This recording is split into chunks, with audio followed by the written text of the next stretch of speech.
Hello, everyone. I wanted to give you a look at the May 2025 housing market report for the DC region of real estate. As you can see, the closed sales were down over 6%, though year to date it's only a 2% change. The median price continues to rise around 3, and the days on market has increased a little bit. So again, it's a little slower. Homes are taking a little longer to sell. Pending sales was up for the first time in some time. Yay! Active listings continue to rise considerably. Last month they were up almost 50%. So what this is a carryover. Remember that if we look at the new listings have almost 6,000. And the closed sales of just under 5,000, that means there are almost 1,000 new listings that are not sold in the last month, and they carry over to the next month. And they keep going, they keep going, they keep going. And if we look at market trends, despite rising inventory, the median price was up. Home prices rose in all major markets with the exception of Frederick.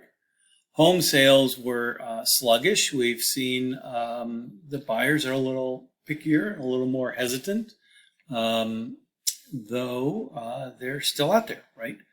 And there appears to be active buyers taking advantage of this greater inventory. There is certainly more for buyers to choose from, and the number of new listings continues to rise. The market has been a little slower than usual, perhaps because of the federal workforce cuts, though we're still not quite sure what the impact there is. We haven't seen it yet. What we see, we can't define that as abnormal, like this, we have a normal spring boost, and is that what we're seeing, or is it something else? Interest rates remain right around a little under 7%. If we look at closed sales, we can see that we're right here, right under the gray region. This gray region was those first few years of COVID when we had this crazy out of control market. So we're trending just underneath that. Median sales price, as you can see, continues to rise, and we'll see it kind of taper off over the summer, do a little bit of a dip in the autumn, and continue into the fall, into the winter, sorry. New pending sales and new listings. So we're more or less following the trend of where we were last year, and more or less the seasonal trend of where we've been for the last 5 years. You can see that active listings here are more or less where we were in 2019. So that's a good thing for buyers, that we are in a healthy market with plenty to choose from. Homes are still selling. One of the issues, of course, is that we've seen an amazing amount of appreciation in that 5 years. And with interest rates at what is actually a normal rate, I bought my house in 2006 at 7%. It's not an out of whack number, but because we've had so much appreciation, it's made the affordability of the payment very difficult. In local markets, closed sales, as you can see, are up and down across, but generally trending downwards. Median sales price has trended upwards for the region, and the days on market has increased just about everywhere. So what this means is that homes are taking longer to sell. In DC, you have almost 3 weeks that it takes a home to sell. Prince George's County, 14 days. Showings, as we can see here, are up a little bit. But maybe that's largely because of this huge number in Falls Church, which is an abnormally small market. You can see really the rest of the region, the increase is not so, it's certainly noticeable, but not so great. New listings numbers are up everywhere, and new pending sales are also slightly up everywhere, which is nice to see.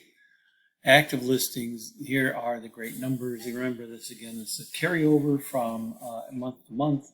So we can see that active listings has increased considerably, and that has led to months of supply increasing. Look, DC is bumping up against 6 months. This number shows us if there were no new listings on the market, how long would it take to sell all the homes currently on the market? So in DC, it would be almost 6 months. So that's more or less a balanced market. All these others are pretty much a seller's market, but you can see Falls Church is approaching 4. Alexandria and Arlington that were so tight and holding at 1 month and less for a long time are now quite a bit higher. And I think this may be because the price point in Arlington and Alexandria has reached a point where people are starting to think, maybe we're going to consider alternatives. If we look at the detached homes, we can see that the sales were down. New pending sales, however, were up. So this is closed sales, pending sales. So we should see a boost in closed sales next month. New listings are up and active listings were up. If we look at townhomes, I think that we're beginning to see a shift into people buying more townhomes than detached. For the last 4 or 5 years, detached were the ones that really were the desirable homes. And I think, again, price point might be, here we're looking at a price point, median sales price of $625, detached, median price point of $850, right? So that makes a row house a little more attractive.